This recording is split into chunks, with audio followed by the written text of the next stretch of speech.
सहारा India परिवार के मुखिया सहारा श्री सुब्रत रॉय का 14 नवंबर 2023 को निधन हो गया। इसके बाद सहारा के लाखों निवेशकों के मन में बस एक ही सवाल उठ रहा है कि अब उनके पैसों का क्या होगा। क्या सहारा में फंसा पैसा उन्हें वापस मिल पाएगा या पूरी तरह डूब जाएगा। लेकिन 25,000 करोड़ रुपए को लेकर एक बड़ी खबर सामने आ रही है। जी हाँ, आप सही सुन रहे हैं। बाजार नियामक सेबी ने सहारा ग्रुप के निवेशकों से जो 25,000 करोड़ रुपए वसूले थे, वो पैसा सरकारी खातों में ट्रांसफर किया जा सकता है। अब क्या है पूरी खबर, विस्तार से समझने की कोशिश करते हैं। सहारा समूह के प्रमुख सुब्रत रॉय के निधन के बाद सेबी के खातों में 25,000 करोड़ रुपए पड़े हुए हैं। सहारा प्रमुख कंपनियों के संबंध में कई विनियामक और कानूनी लड़ाइयों का सामना कर रहे हैं। उन पर पॉन्जी योजनाओं में नियमों को दरकिनार करने का भी आरोप लगा हुआ है। सेबी ने अपने ऑर्डर में कहा था कि दोनों कंपनियों ने उनके रूल्स और रेगुलेशंस का उल्लंघन करके पैसा जुटाया था।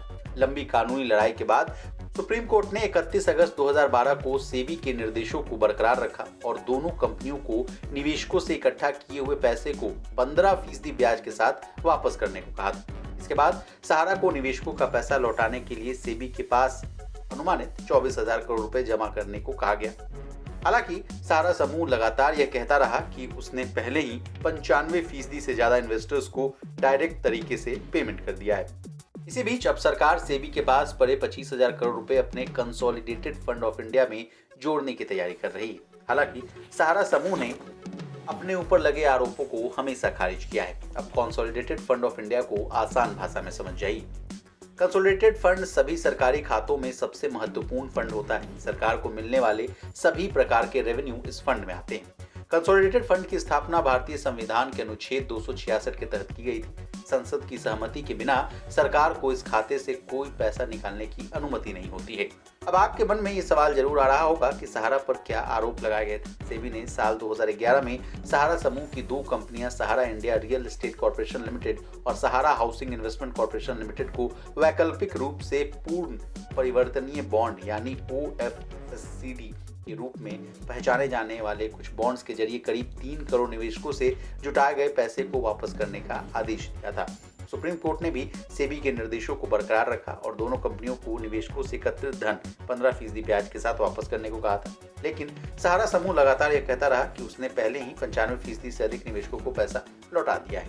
अब सेबी के पास सहारा का कितना रुपया है, ये भी जानना बहुत जरूरी है। सालाना रिपोर्ट के अनुसार सेबी को 31 मार्च 2023 तक 53,687 खातों से जुड़े 19,650 आवेदन प्राप्त हुए थे।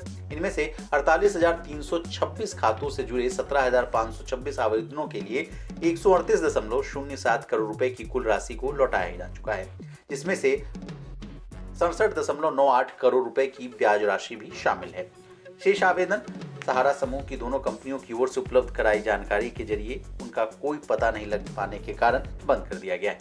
सेबी ने बताया कि 31 मार्च 2022 तक 17,526 आवेदनों से संबंधित कुल राशि 138 करोड़ रुपए बताई थी। सेबी ने कहा कि 31 मार्च 2023 तक राष्ट्रीयकृत बैंकों में जमा कुल राशि करीब 25,163 करोड़ रुपए है। अब जाते जाते सहारा इंडिया का पतन कैसे हुआ ये जान लीजिए। सहारा इंडिया के पतन की शुरुआत प्राइम सिटी के IPO से हुई थी। इस धोखाधड़ी का पता चलने के बाद सेबी ने सहारा इंडिया के सेबी अकाउंट को फ्रीज कर दिया और केस को दायर कर दिया। इस केस पर सुप्रीम कोर्ट के फैसले के बाद सुब्रत रॉय को 2 साल तक तिहाड़ जेल में रहना पड़ा। सुब्रत रॉय साल 2016 में पैरोल पर जेल से बाहर आए थे। सहारा श्री के पास 2,59,900 करोड़ से अधिक की निजी संपत्ति है। उनके पास करीब 30,970 एकड़ का लैंड बैंक रहा है। इसके अलावा देश भर में 5,000 से अधिक ऑफिस यूनिट्स हैं। इसके अलावा उनके पास लखनऊ का सहारा शहर, सहारा के ऑफिस, सहारा मॉल जैसी संपत्तियां हैं। कंपनी के वेबसाइट के मुताबिक सहारा ग्रुप के पास 9 करोड़ निवेशक हैं। देश भर में अलग अलग इलाकों में उनके पास अरबों रुपए की जमीन और होटल्स भी मौजूद हैं। तो इसी तरह बिजनेस जगत से जुड़ी तमाम ताजा तरीन खबरों के लिए बने रहिए हमारे साथ और देखते रहिए विस्तार।